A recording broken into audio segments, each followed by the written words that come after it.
Povo de Deus, queridos irmãos, a todos que acompanharão essa devocional. Venho através desse meio de comunicação com todos para compartilhar a palavra de Deus com vocês, que hoje peço que vocês me acompanhem no livro, a carta de Paulo a Tito, no capítulo 2, dos versículos 1 até o número 8. Tu, porém, fala o que convém à sã doutrina, quanto aos homens idosos, que sejam temperantes, respeitáveis, sensatos, sadios na fé, no amor e na constância. Quanto às mulheres idosas, semelhantemente, que sejam sérias em seu proceder, não caluniadoras, não escravizadas a muito vinho, sejam mestras do bem, a fim de instruírem as jovens recém-casadas a amarem ao marido e a seus filhos, a serem sensatas, honestas, boas donas de casa, bondosas, sujeitas ao marido, para que a palavra de Deus não seja difamada. Quanto aos moços, de igual modo, exorta-o para que em todas as coisas sejam criteriosos. Torna-te pessoalmente padrão de boas obras. No ensino mostra integridade, reverência, linguagem sadia e irrepreensível, para que o adversário seja envergonhado, não tenha indignidade nenhuma no dizer a nosso respeito. Amém? Queridos irmãos, queridas, aqui nós vivemos numa época de pandemia e eu quero dizer a vocês hoje a respeito de um grupo especial de pessoas, que são os nossos idosos. Aqui Paulo, quando escreve a Tito, ele está querendo falar sobre os deveres das pessoas crentes, com o objetivo de ensinar a fé cristã ali em Creta, que é o local natural de Tito.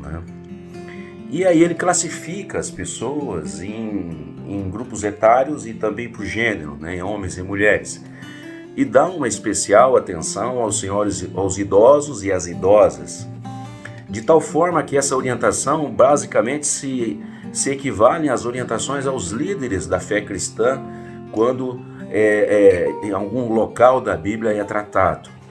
Ou seja, são pessoas simples do dia a dia, mas que são pessoas líderes das suas casas, dos seus lares.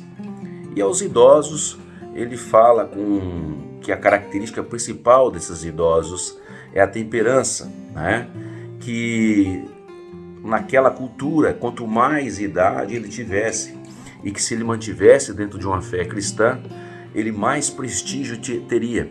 É como se tivesse uma coroa de glória. E com isso eles conseguiriam, sem dúvida nenhuma, passar aos seus descendentes, em especial os moços, os homens mais jovens, a cultura da fé cristã. Ou seja, a maneira como se comportar diante de um cristianismo sadio, correto, e inclusive dando ênfase ao final do texto, ao final do que lemos, da maneira como os jovens devem se comportar, ou seja, espelhados nas pessoas mais velhas.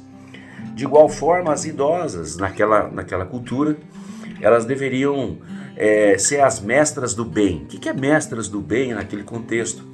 Onde elas seriam uma espécie de referência dentro do lar, onde a harmonia entre marido e mulher, onde a fé cristã pudesse ser realmente passada de gerações a gerações através de uma família cristã bem estruturada.